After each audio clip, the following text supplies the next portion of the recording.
আসসালামু আলাইকুম। আজকে এসেছি একটা মিষ্টি দইয়ের রেসিপি নিয়ে। এটা কিন্তু একটা দুর্দান্ত দই, খেতে কিন্তু অসম্ভব মজা। চলুন তাহলে শুরু করি। এখানে আমি 1.5 লিটার মতো দুধ নিয়েছি।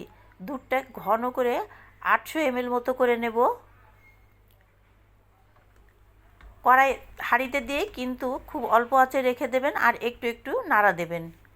এখন এখানে আমি দিয়ে দিব চিনি। আমি 1/2 কাপ মতো চিনি ব্যবহার করব। মিষ্টি যে যার পছন্দ মতো দিয়ে নেবেন।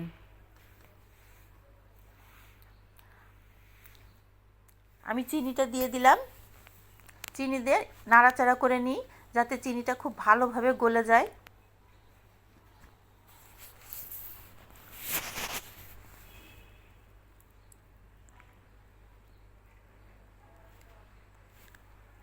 এখন আমি আরেকটা হাঁড়িতে দিয়ে দিলাম একটু পানি আর 2 চামচ মতো চিনি।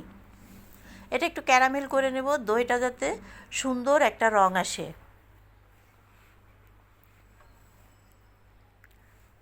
আমার চিনিটা পুড়ে গেছে, এখন আমি একটু দুধ মিশিয়ে নিচ্ছি।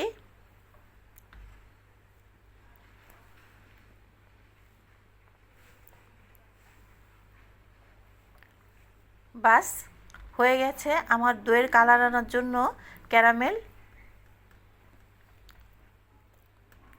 একটা সুন্দর কালার কিন্তু চলে এসেছে।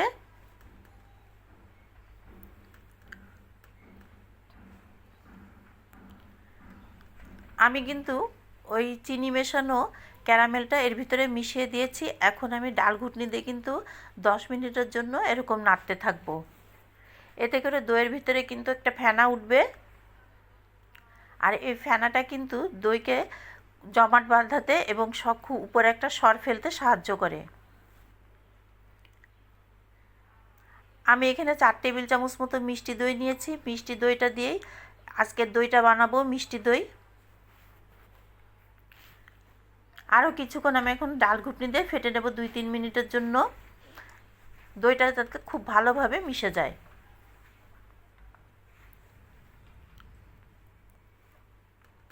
হয়ে গেছে আমার দই ফেটা।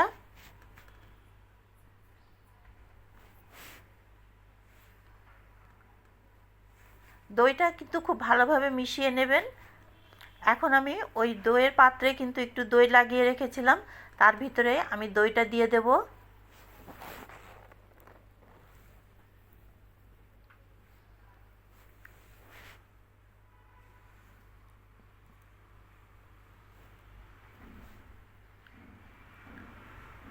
দুধ দেওয়া হয়ে গেছে দই বানানোর জন্য। এই হাঁড়িটা কিন্তু আমি আগের থেকে গরম করে নিয়েছিলাম। এখন আমি বসিয়ে দিলাম দইটা।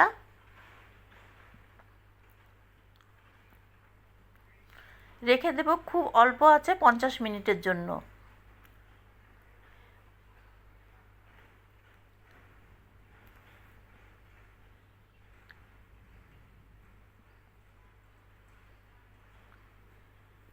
দেখুন কতটা শক্ত হয়ে গেছে, দইটা কিন্তু খুব ভালোভাবে জমে গেছে।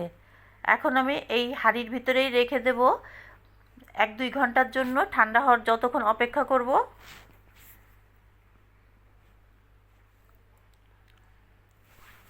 ফিরে এলাম 2 ঘন্টা পর।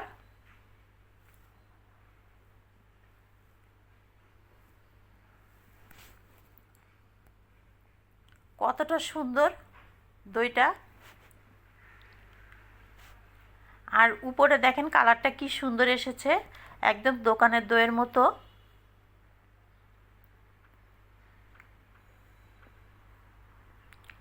রেসিপিটা ভালো লাগলে অবশ্যই একটা লাইক কমেন্ট করবেন, আর দেখা হবে পরবর্তী কোনো একটা রেসিপি নিয়ে।